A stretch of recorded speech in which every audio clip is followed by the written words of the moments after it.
So I'm coming out of the closet, the art closet. I joke that people who don't go out and actually share their art with the world are closet artists. And maybe you're a closet artist. Maybe you're like me. Maybe you're like, afraid to get out there and show the world what you've done or what you've created. And I have to say, I've been better in the last couple of years. I've gotten a lot more confidence. I've had a lot of collectors come and seek me out, and I've had a few commissions, and it's been amazing. But if you're looking at this and going, who are you? My name is Julie. I've been a professional artist for a few years now. And prior to that, I worked in the corporate world. And I want to share a story with you. So this morning I had gotten up and I had a day planned of painting and creating and organizing and photography, photographing my artwork. That's what it's called. That's what it's called. And I was talking with a friend of mine, and she had encouraged me to go to an art gallery today. There was an art showing from a gentleman who isn't too far from here. And I am so grateful I went there. Oh, wow. Not only was he super talented and I loved all his art, he was very personable. He was sharing me ideas about getting together with other artists to help critique each other's pieces of work, which I think is brilliant. And we also had an opportunity to talk about different types of speaking engagements, etc. While I was there, the organizer of the gallery came over and was chatting and said, "Oh, I noticed you know a lot about art. Are you an artist?" I'm like, "Yes." So I showed him some of my work, and he asked if I would like to be a featured artist next year for an entire month. And so it's a very small gallery in a very small town outside of a major city, but it's exactly where I would want to start and kind of get my art out there. Although I worked for an artist years ago, so I've done a lot of art shows, but it wasn't my art that I was sharing. It was his art and his stories. So this is a little bit of a different dynamic, but I'm really excited about it and I'm very honored. I come home and all I'm thinking about is what body of work I'm going to include, what prints, if I will bring prints or if it will just be originals, what it would be. And what's interesting is when I was chatting with the artist there, he had a lot of different styles. And I said to him, if I didn't know better, I would think that all of these pieces were done by different artists. I also mentioned the fact that he signed his art differently on his different pieces.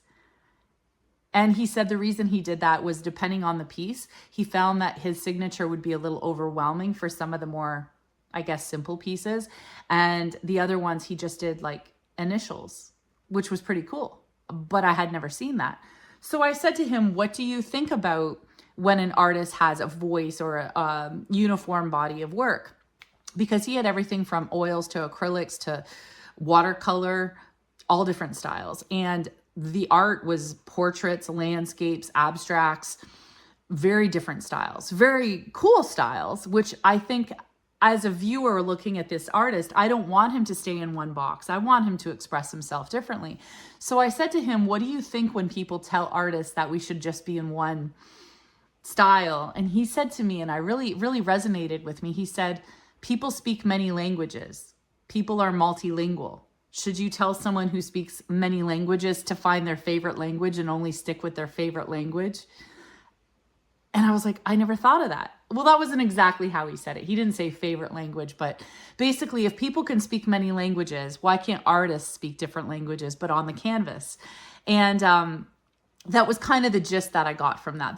Those weren't exactly his words, but that was the comparison he said was about having languages and how we should realize that people speak differently. So my art, whether it's an abstract or mushrooms or an owl or whatever, it should speak to collectors in different ways, and everyone has different preferences.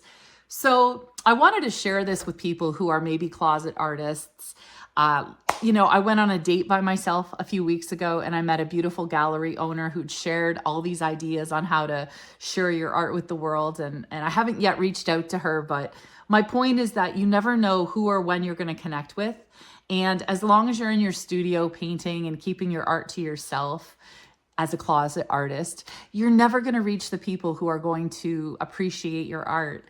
And I mean, there's so many creative people in this world, and I believe together collectively we could really help with the naked wall epidemic and get art out there and bring joy to people's lives.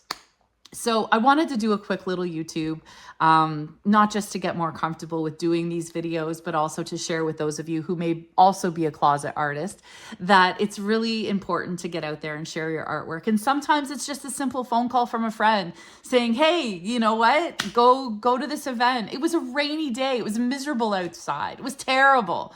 But it was great to be able to connect with these people and to potentially, grow my art collector base and reach new people that I may not have reached otherwise. And I have a whole bunch of other things that I'm planning for and I'm really excited about. So anyways, tell me in the comments, are you an artist? Are you a collector? If you're a collector, what kind of art speaks to you? And if you're an artist, do you only paint one style, one medium? Do you stay in one lane or do you diversify? Or maybe you've evolved over the years. I don't know. Tell me in the comments. Thanks for being part of this journey. And if you haven't already liked and subscribed, you know the drill.